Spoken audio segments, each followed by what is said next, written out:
Jarod.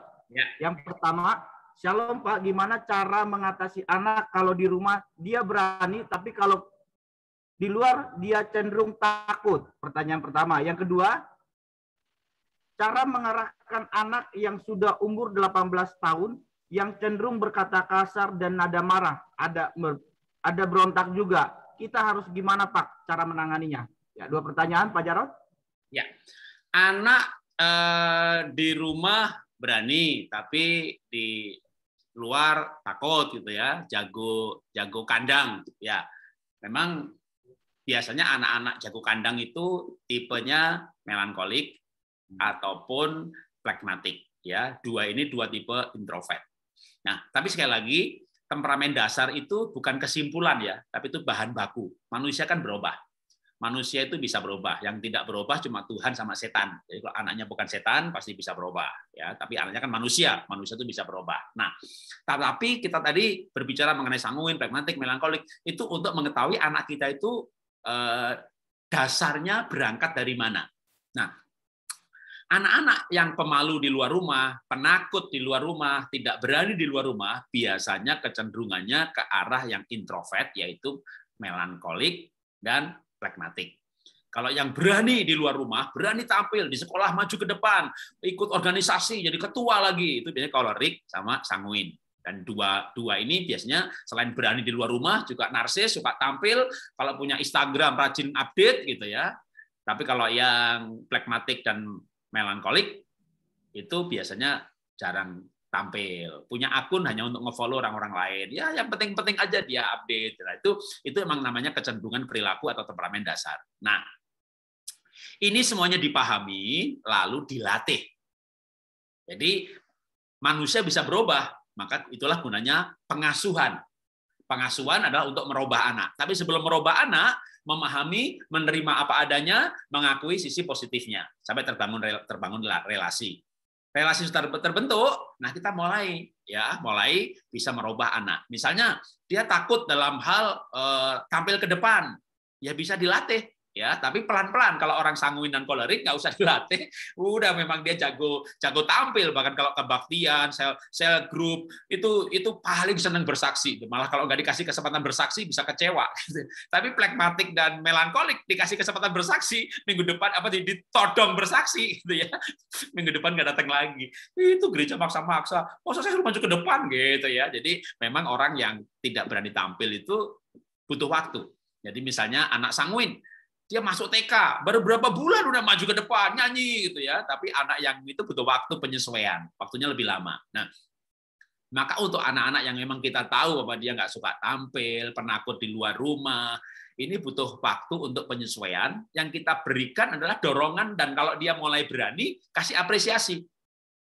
Dia mulai di sekolah berani maju ke depan, tapi salah, gitu ya. Ngomongnya salah, dia nggak lupa lagi, ya sudah. Kalau dia lupa yang diomongin, ya biarin aja, gitu ya. Paling nggak berikan dia pujian bahwa dia sudah berani maju ke depan. Ya. Nah sekarang pertanyaan berbeda. Anaknya udah 18 tahun. Nah kalau anak sudah dewasa, sebenarnya masalah didik anak itu paling bagus usia dini itu nilai-nilai dan relasi. Jadi anak di bawah 6 tahun, maka dia dididik mengenai relasi dengan Tuhan. Bermain sama orang tuanya, berarti relasi dengan orang tua. Itu 0 sampai 6 tahun. Terutama relasi, karena itu masa-masa relasi. Makanya sekolahnya pun sekolah bermain. Tapi 6 sampai 12 tahun itu mulai reward and punishment, nilai-nilai, logikanya kuat. Karena dia mulai membangun nilai-nilai. Nah, begitu mulai 12 tahun, itu masa-masa anak membangun gambar diri. Dia butuh mengenal diri sendiri. Jadi anak yang mulai umur 12 tahun, itu anak mulai mengenal diri sendiri. Dia mulai membangun gambar diri. Nah, harusnya 17 tahun, apalagi ini anak yang ditanyakan usianya udah 18 tahun ya. Usia 18 tahun itu harusnya sudah selesai masa pendidikan, sehingga anak orang tua menjadi seperti coach atau mentor. Nah, ketika anak usianya 18 tahun dan menakal, memberontak, melawan, kasar, memang menjadi jauh lebih mudah, tetapi jauh lebih susah ya. Tapi sekali lagi tidak ada yang tidak bisa. Cuma caranya tentu berbeda. Anak kecil gitu ya, dekati sebentar, kasih es krim, dipuji, reward and punishment bisa. Tapi di atas 12 tahun aja udah nggak bisa reward and punishment. Reward and punishment itu short term, jangka pendek. Misalnya bener dikasih hadiah, nilainya bagus kasih hadiah, nilainya jelek dimarahi. Gitu ya. Namanya itu reward and punishment. Untuk 12 tahun udah nggak bisa kan? Masa anak ber 12 tahun ke atas mau dijewer atau mau dipukul, apalagi 18 tahun, mau dibentak, mau dipukul, kabur dia. Jadi sudah nggak bisa. Nah, lalu gimana dong? Ya, tetap harus mulai dari awal, tapi caranya berbeda. Apa dari awalnya? Memberontak, nakal, narkoba, pornografi, dan perilaku negatif lainnya, itu namanya perilaku, bahkan kalau perilaku itu melanggar firman Tuhan, namanya dosa. Tapi karena dia sudah lebih besar, mungkin sudah malah bisa diajak berbicara hal-hal yang teologis, terutama mengenai kepastian keselamatan. Dalam arti, mulai dengan membuat PI pribadi kepada anak. Jadi tidak fokus pada memberontaknya, rokoknya, narkobanya, tapi kita fokus pada keselamatan nyawanya. Tujuannya apa? Tujuannya mengenalkan anak kepada Tuhan di usia besar. Kalau di usia dini kan gampang, diajak ke gereja, ajak misbah keluarga, didongengin Alkitab, lalu dibimbing untuk ikuti kata-kata mamah ya, Tuhan Yesus masuk dalam hatiku. Tapi kalau udah pemuda remaja nggak bisa lagi. Jadi memang ini kayak mundur jauh ke belakang, tapi memang itulah pangkalnya di situ.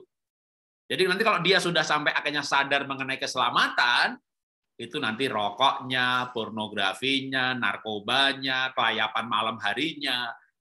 Karena tanpa pertobatan, tidak ada perubahan pada manusia.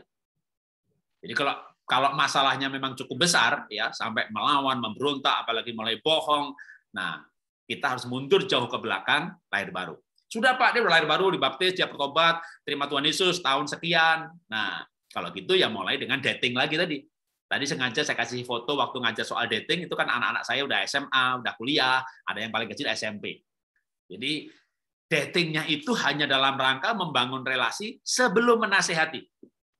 Nah, masalahnya kan di relasi sebenarnya. Komunikasi itu gampang, ngomong aja gitu kan. Tapi masalahnya anak mau dengar apa enggak kan gitu kan. Anak nggak mau dengar karena nggak ada relasi. Jadi kesulitan terbesar bukan komunikasinya.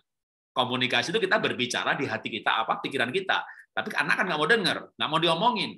Maka kalau anak remaja pemuda, mulai dengan bangun relasi. Nah, itu nggak gampang. Misalnya 6 bulan baru tercapai, ya 6 bulan lagi baru ngasih nasihat. Tapi sekarang ini ajak dia ngopi, ajak dia jalan-jalan, mulai pengakuan sisi positifnya, sampai akhirnya anak itu mau ngobrol dengan kita. Karena anak pemuda remaja sekarang nggak bisa dikerasin. Nggak kayak saya zaman dulu. Saya dulu teman lagi sama bapak saya, ya ya oke aja. Sekarang anak bisa kabur. Jadi berbeda cara pendekatannya zaman dulu dan zaman sekarang, tapi ketika anak sudah di atas 17 tahun itu kan dianggap sudah dewasa. Walaupun sebenarnya kalau di Amerika itu dewasa itu 22 tahun, ya, laki-laki. Perempuan 18. Makanya di Amerika, Eropa, Australia anak 22 tahun dianggap dewasa dengan boleh mengambil keputusan. Mau in the course, mau keluar rumah, tinggal sendiri nggak sama orang tua lagi, mengambil keputusan mau nikah dengan siapa, nggak minta izin orang tua cukup pemberitahuan, gitu ya. Tapi itu radikal banget, memang itu barat, gitu ya. Di mana anak 20 tahun dianggap dewasa. Kalau di Indonesia, walaupun umurnya 30 tahun, 40 tahun, mau menikah harus ada surat persetujuan orang tua, gitu ya. Karena itu alkitabiah banget. Anak di bawah otoritas orang tua sampai dia menikah. Nah, anak 18 tahun sudah dewasa, tapi tetap masih di bawah pengasuhan orang tua. Kalau mau pakai ukuran dewasa itu 20 tahun, masih ada waktu tuh, ya 4 tahun untuk masih bisa merubah. Tapi kalau 22 tahun bisa lebih makin susah. Anaknya 22 tahun, dia LGBT, dia narkoba, dia pacaran beda agama. Waduh, makin pusing kalau dia makin dewasa. Karena itu mudah-mudahan seminar-seminar seperti ini membawa kita pada penyadaran betapa pentingnya mendidik anak makin awal makin bagus. Ya, Tuhan memberkati.